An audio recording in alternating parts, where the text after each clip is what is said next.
courage, inspiration, pride, survival, freedom, an oath to defend the country. These are words that describe our female vets. Many of these women served on the front lines in Afghanistan and in Iraq. They did the job that once was reserved only for men. These brave leaders are not just warriors, but they are also wives and mothers. Many of them put their own dreams on hold and the needs of their family to serve our country. These women are now facing a new battlefield, the home front. My name is Brenda Street. I am a chaplain with the California State Military Reserve. The uniform that I'm wearing is the Active Combat Uniform, the ACU. On my right shoulder is the flag, the United States flag. On my left shoulder is the symbol of the California State Military Reserve, and California is over my heart. On my covering, my hat, is a symbol of a cross. It's indicating that I am a chaplain, and the chaplain's cross is also on my chest, including my name. My rank is in the center of my heart, and it means that we are men and women who pledge to defend our country.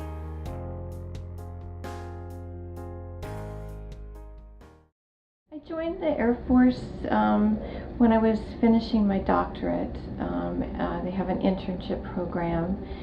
I looked into it and applied to it, and I was fortunate to be accepted. My name is Ling Fei Hoi, and actually I was born and raised in Hong Kong. I came here when I was 18 and done a lot of different things, and in 2007 I joined the US Navy, and I was medically retired in 2010, and now I'm here doing holistic healing and helping people who really need help.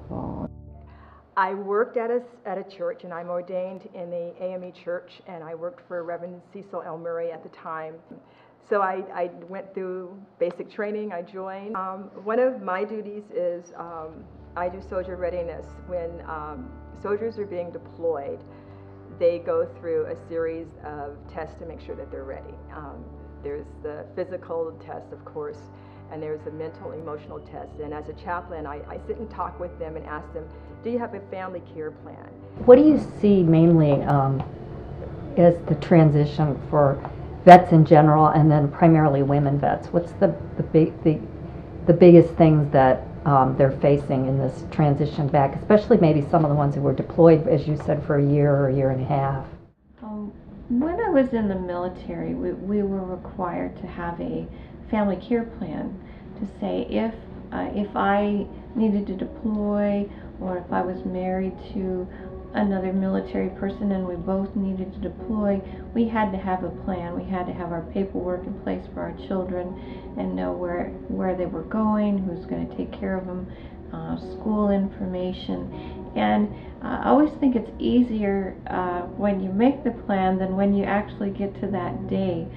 It really it has a huge impact on every single family. You know, military families, they're really strong families. Otherwise, they won't be able to support the parents, you know, whoever is going out there to fight for our freedom. And these families have to stay home and deal with it. I learned through experience how to be the support structure for someone that's in the military. And it's very stressful. I mean, I'm not gonna lie, it's a very stressful situation. My best friend, I would call her my best friend and my mentor.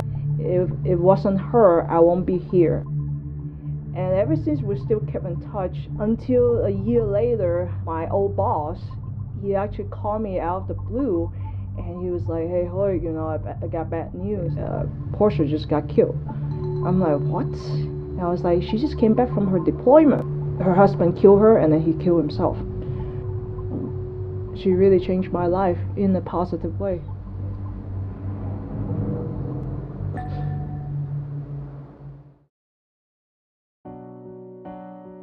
Now we have females to be on the submarine and all the good stuff, be on the front line. It took forever for us to be able to go up front, to be able to say that, hey, you know what, we can do the same job as you can.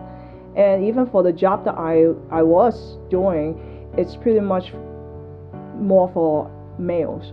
Yeah, she would tell me about some of the good things, but a lot of times it seemed like it was more the stress that she was dealing with, and she was able to vent that with me, where she said, she couldn't necessarily talk about all of it all at once, but it really, as the emails progressed, as the stress level increased, as the deployment got longer, it was hard.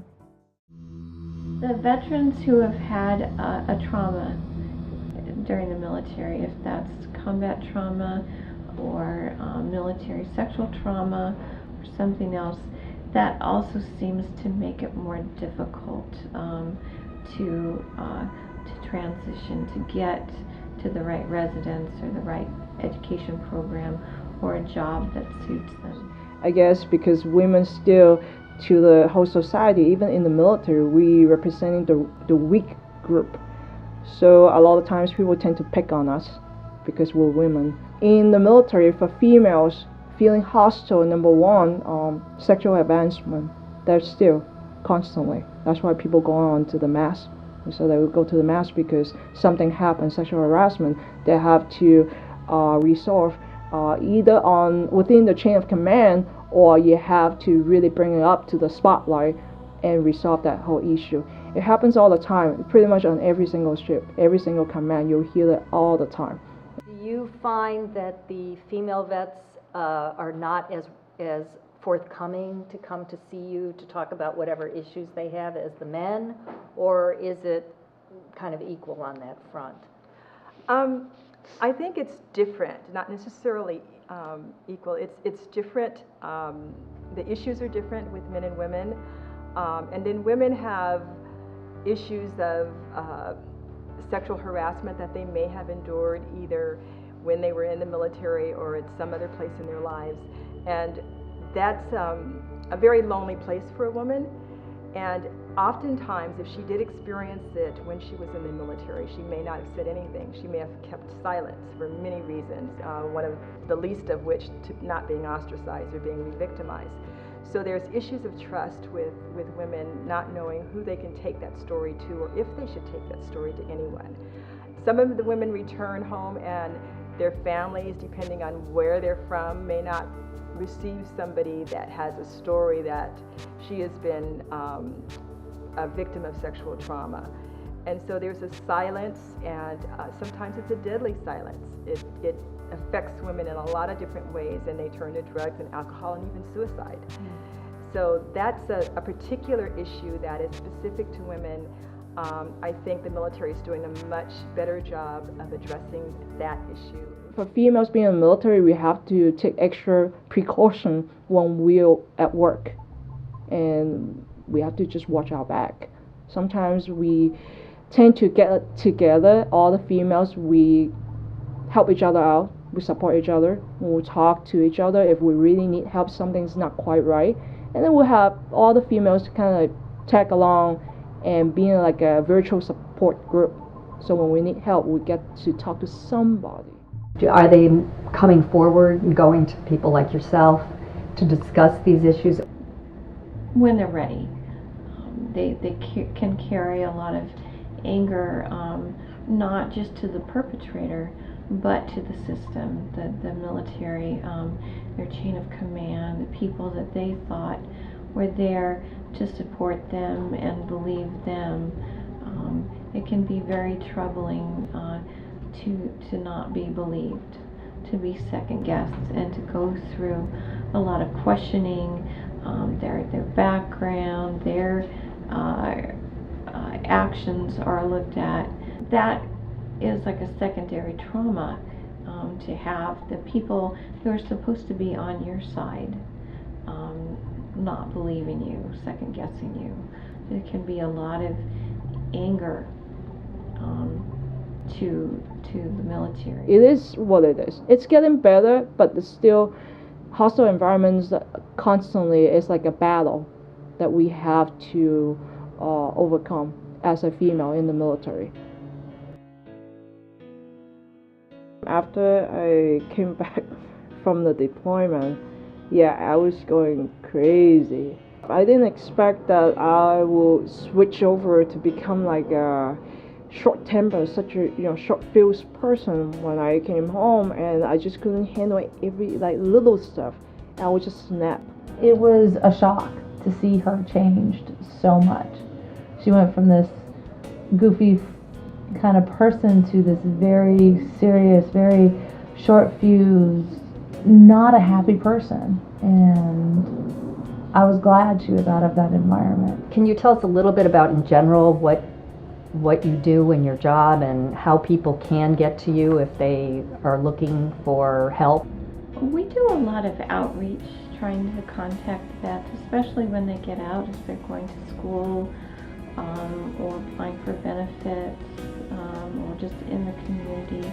A lot of the vets appreciate talking to someone who knows what it's like to be in the military, to know the good things as well as the hard things. One of the things that I think about the uniform, and especially when I'm talking to women who have gone through military sexual trauma, and they think it's my gender that caused me to be harmed. And because I'm a woman, that doesn't mean that I'm any less fearless or any less courageous or any less patriotic. I'm a warrior just like a man. The extraordinary thing about the uniform is that it has allowed women to level the playing field. It has allowed women to be pilots and to be mechanics and to be engineers and to be doctors and lawyers and to be colonels and admirals and very extraordinary people. So the uniform and the women that I've dealt with have given me this sense of we are some fearlessly wonderful folks. And we may not be as strong as a man physically, but we are strong. We are strong, and our emotional and spiritual strength is no less because we're women. Many of the female veterans do not want to tell their story. There is a fear of repercussion of service from their peers or a loss of promotion. They do not want to look weak among their comrades, so many of them suffer in silence. And although some of them will not tell their story, their numbers are growing. Right now, 8% of the vet population in the United States, and it will grow to 14% in 10 years. 1 out of 3 women have faced some form of sexual trauma. For the men, 1 out of 100. In Los Angeles County alone, 8,000 vets are now homeless. We honor you and we thank you for your service.